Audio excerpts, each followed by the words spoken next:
Let's talk about what Tesla said about advertising, because this could significantly explode Tesla stock at any time if Tesla really decides to focus on it. And Tesla gave us some pretty good insights here. We are aware there is an awareness issue.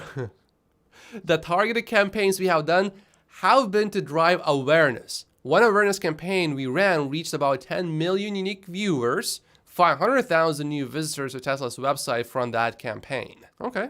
It depends on, I'm wondering which campaign they are talking about. Is that the YouTube ad campaign? Which campaign is it? But I ran YouTube ads before, and a 5% click-through rate. That's actually pretty good. Tesla gave us more info on the ads. On the demand front, we made investments in educational campaigns in 2023. We fully appreciate the importance of customer education.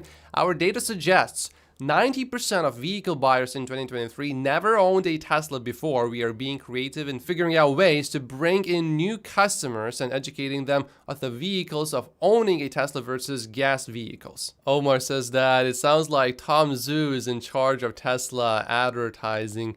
Ross says, Tesla has no idea how to advertise. This is a huge issue. Time to put marketing people in charge. How about a real CMO, Chief Marketing Officer? Now, I personally think there are cases where an engineer can do a good job with advertising. For example, you put Elon in charge of advertising, I think Tesla will do okay. Because you look at Elon's feed and he has some real bangers there. I don't think YouTube would allow me to show that full picture, so I'm not going to, but it got a lot of attention. But most engineers, I don't think, would do great with ad campaigns. Elon says he will talk it over with the team about doing another AI day, but they are worried about competitors copying them. So if Tesla doesn't do another AI day, I'm totally fine with that. What matters to me as a long-term Tesla stock investor is, number one, that Elon pays attention to Tesla, which means I want that new compensation package to be done for Elon so that Elon does not feel that there is any disincentive for him not to focus on Tesla. I mean, clearly he thinks right now that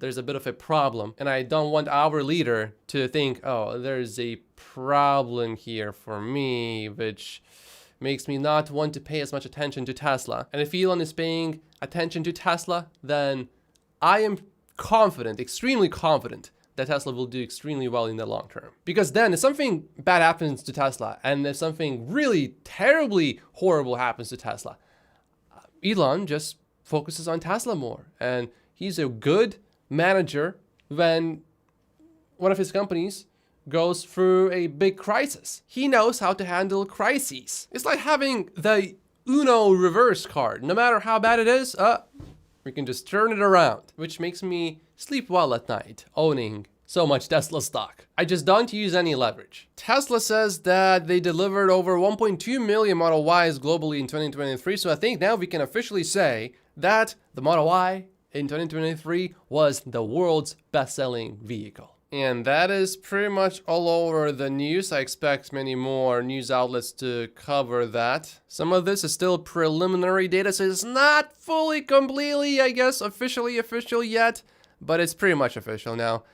Tesla Model Y easily surpasses the Toyota RAV4 and the Toyota Corolla. Now, Adam Jonas from Morgan Stanley did not cut his Tesla stock price target. He reiterated his $345 price target, which offers over 80% upside from current levels, which we believe is compelling in proportion to the investment level within our US auto coverage. I think that makes Adam Jonas now the biggest Tesla stock bull on the street now that Dan Ives has cut his Tesla stock price target. And here are some final thoughts from Adam Jonas. The bottom line is, for Tesla shares to perform from here, investors must expect 2024 to be a trough year for auto profitability, must have increased confidence in the introduction of new models, and must see tangible proof that the AI side of the story is bearing fruit. I think in the long term, Tesla will figure out advertising. That means if this is not a trough year somehow